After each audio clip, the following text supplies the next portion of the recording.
Hi friends, it's Grace and welcome back to another video. Today we are going to be talking about series that I have decided that I am not going to continue reading.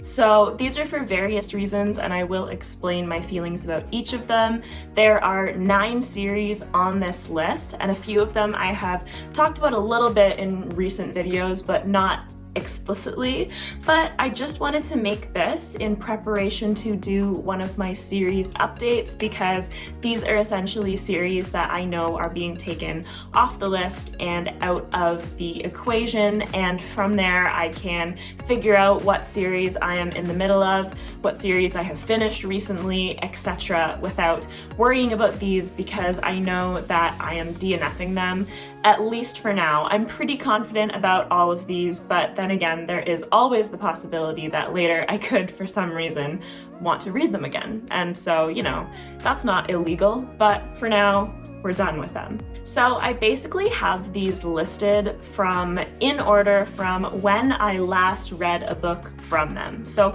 I'm gonna start with the least recent, aka the largest amount of time since I actually read a book from this series.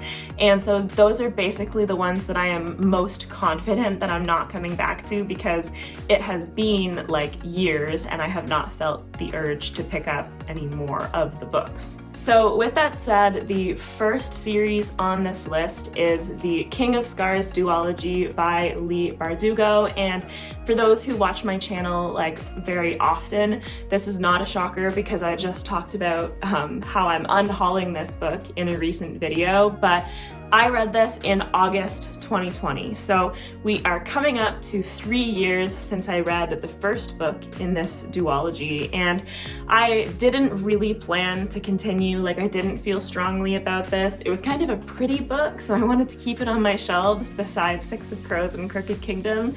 However, when Rule of Wolves came out and I saw the reception to Rule of Wolves, even by people who loved this book, it just made me even more certain that I was not going to continue. And so I'm finally unhauling it, and I'm finally just going to officially take this out of the running. The next series on the list is one that recently had a final book in its trilogy be released, and so with that release and the reception to it, it kind of reminded me that I never planned to continue that series. And so I don't have my physical copy because my mom was borrowing it, but that is Beartown by Frederick Bachman, and so this is actually not for negative reasons at all. Beartown is a 5-star read for me, one of the books that I've read in my life that has impacted me the most.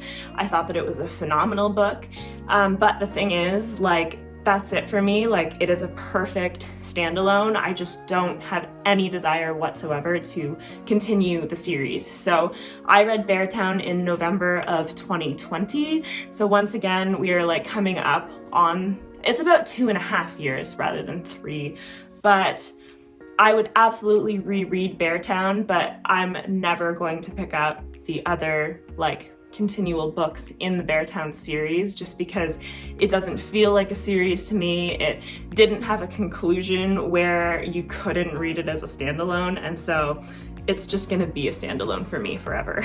The third series on this list is also something that I actually talked about in a recent video, and so that was the Canadian Traveling Book Box video.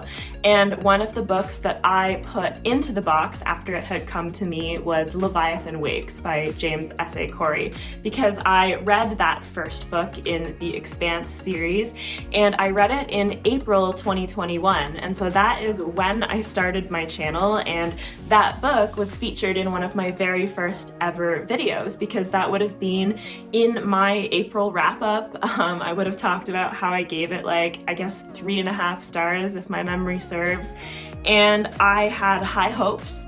I, on the bright side, have loved Daniel Abraham out of that writing duo since then, but the first book in The Expanse just didn't do it for me. I know that is a super popular series for fans of sci-fi, and It's 9 books. They're all pretty hefty, chunky books, and I just knew I wasn't gonna do it. Maybe I'll watch the TV show at some point. I don't know. I feel like that could maybe be more appealing and entertaining for me packaged in a TV show form rather than a book, because it kind of feels like an action-packed movie type thing where it might just translate better for me on the screen. But yeah, basically I just know that I'm not going to continue The Expanse, and so that can come off my list. So next up is a book series where the most recent book that I read in this one was October 2021. So that has been, I guess, about a year and a half. And this is probably the one that is the toughest decision for me on this list, and that is The Faithful and the Fallen by John Gwynne. I do own this whole series. I have read 2 of the books. So I read Valor in October of 2021, and I just don't think it's really too much for me, and I just don't think that it's like a priority series. And I think that's what it comes down to, is when I look at my TBR and I think about what I'm really eager to read, after getting halfway through that series, it's honestly like pretty far down on the list of things that I look at and feel excited about. So I have to decide whether I'm going to unhaul the series. I may donate it. I can see that people would be happy to find that, like at Value Village or something. I haven't made that decision yet of what I'm gonna do with the actual books, but I have made the decision that I'm not going to continue with the series. However, I do still really want to read The Shadow of the Gods. The Shadow? Yeah, not The Hunger of the Gods, that's the second one. John Gwynne's newer Norse-inspired series. I still would very much like to try that. I own the first book, and I don't know, I don't dislike John Gwynne at all. So hopefully that one will work better for me. The next series on this list is one that I read an entry from in December of 2021, and that is Fractured Fables by Alex E. Harrow. And I read A Spindle Splintered, and I gave it 2 stars. It was a very easy listen. It was only a few hours long, but it just really didn't work for me. The tone didn't work for me.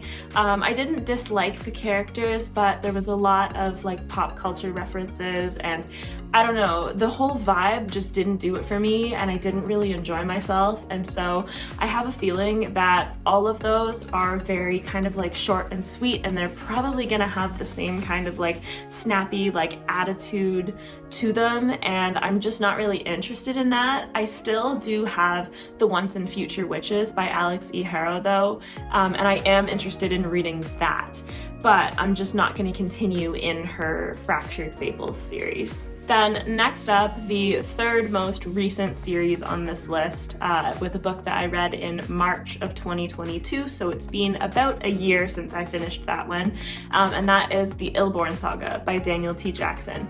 I don't feel strongly enough about the first book to really feel excited about reading the second book. I thought that the first book was okay. There were some things that I really liked about it, but on the whole, it didn't work for me. The execution of it, the prose and dialogue and stuff, the actual execution brought my enjoyment of the ideas down. And so maybe if Daniel T. Jackson comes out with something else, or if people start to say wow, he has really grown as a writer in the technical sense later in the Illborn series, maybe then I would come back to it. I don't think I'm going to get rid of Illborn.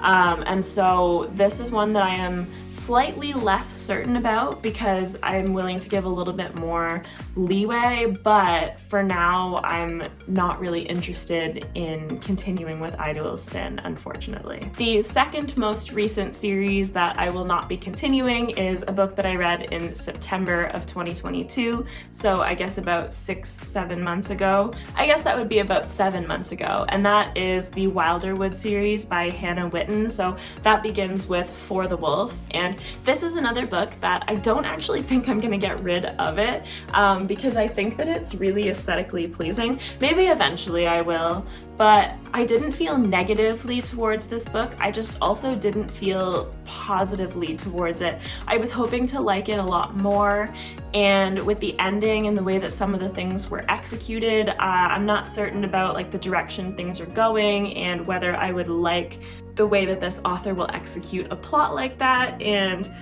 I don't know, I think I might just keep this book on my shelf, but I know that I'm definitely not like high priority interested in continuing, and I doubt that I will be interested in reading For the Throne at all. Okay, and the final series entry on this list, the most recent, about 6 months ago, I read this in October 2022, that I will not be finishing, is Monk and Robot by Becky Chambers. So I listened to A Psalm for the Wild-Built on audio, and I can't really explain. This is a tough one because this seems like something that I could have really liked, but I just didn't connect with it. The ending brought it up a little bit for me, but there was just something about this.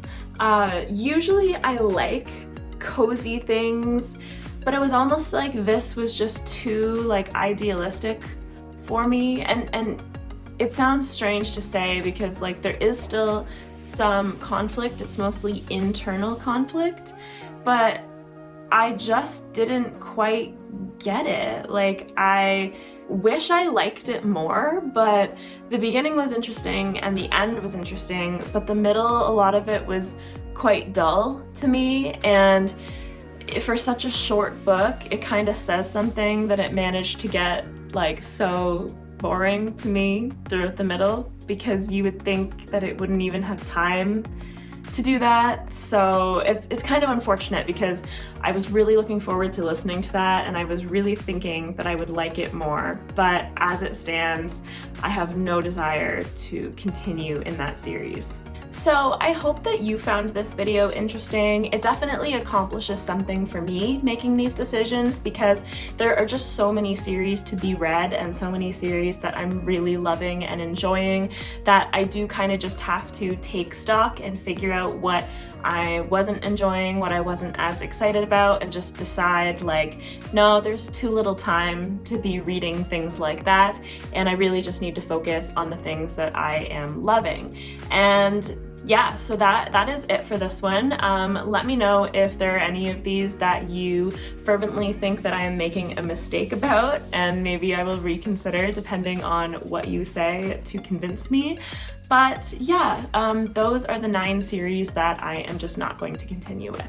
So please like this video if you liked it, subscribe if you would like to see more content from me. I post new videos on most Mondays and Thursdays, and as always, I will have my joint Discord with Ben and my socials linked in the description if you're interested in any of that stuff.